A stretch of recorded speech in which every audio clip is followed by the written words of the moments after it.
এখানে এই কয়েদি তার জুতার নিচ থেকে কাগজের টুকরো বের করে। চলো কয়েদি নাম্বার 11, আজ তোমার ফাঁসির দিন, জজের আদেশ এসেছে, বেরিয়ে আসো। আরে খুশি হচ্ছে কেন পাগল, তোমাকে তো ফাঁসি দিবে ও। কিন্তু কেন? তুমি যে একজনকে ছাদ থেকে ধাক্কা দিয়ে ফেলে দিয়েছো, সেই অপরাধে আজ তোমার ফাঁসি দিবে।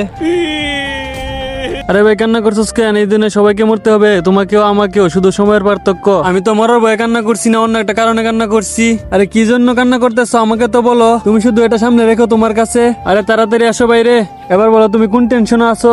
আমি 5 বছর আগে ব্যাংক লুটিয়েছিলাম, অল্প কিছু টাকা খরচ করে ফেলেছি, কিন্তু আমি 20 কোটি 5 লাখ টাকা আমার পুরনো টিভির ভিতরে লুকিয়ে রেখেছি। ওই টিভি আমার ঘরের ভিতরেই পড়ে আছে, কিন্তু আজকে আমার ফাঁসি হবে, আমার বেবিও জানে না এত টাকা এখানে আছে।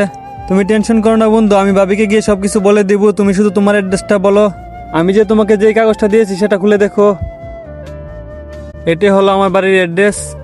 ঠিক আছে বন্ধু, তুমি টেনশন করো না, আমি ভাবিকে গিয়ে সবকিছু বলে দিব, তুমি এখন নিশ্চিন্তে মরতে পারো।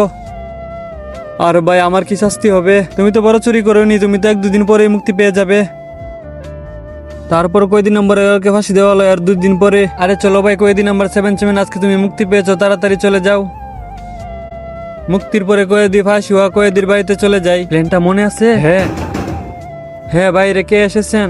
হ্যাঁ, আমরা বাঙালি থেকে এসেছি পুরনো জিনিস কেনার জন্য। আপনার বাড়িতে কি আছে নাকি? হ্যাঁ, একটা পুরনো রেডিও আছে, একটা পুরনো টিভি আছে, কিন্তু আমি এগুলো বিক্রি করব না। আরে আপনি আগে আমাদের অফারটা তো শুনুন একবার। আরে না, বললাম তো একবার বিক্রি করব না। শুনুন, টিভির জন্য 4 লাখ দিব আর রেডিওর জন্য 1 লাখ দিব। না, আমি বিক্রি করব না। আচ্ছা, আমি অফার আরো বাড়িয়ে দিব, 7 লাখ দিব টিভির জন্য আর 3 লাখ দিব রেডিওর জন্য। আরে আমার তো তোমাদের বিশ্বাস হচ্ছে না, এত পুরনো জিনিসের জন্য এত টাকা দিবে। এরপর দেখার আগে তোমার সামনে যদি 1 বস্তা টাকা আর মাকে রাখা হয়, তাহলে তুমি কোনটা নিবে? যারা আমার মতো মাকে চাইবে তারাই শুধুমাত্র ভিডিওতে একটি লাইক দিয়ে চ্যানেলটি সাবস্ক্রাইব করে দাও। আর আমি জানি খারাপ ছেলেরা মাকে নয় টাকাকে চাইবে, কমেন্টে লেখো আই লাভ ইউ মা। আরে এমন কিছু না, আগে আপনি টাকা নেন, তারপরে জিনিসগুলো দেন। আচ্ছা ঠিক আছে, দেন। নেক্সট পার্ট দেখার জন্য লাইক সাবস্ক্রাইব করে কমেন্টে পার্ট 2 লেখা যাও।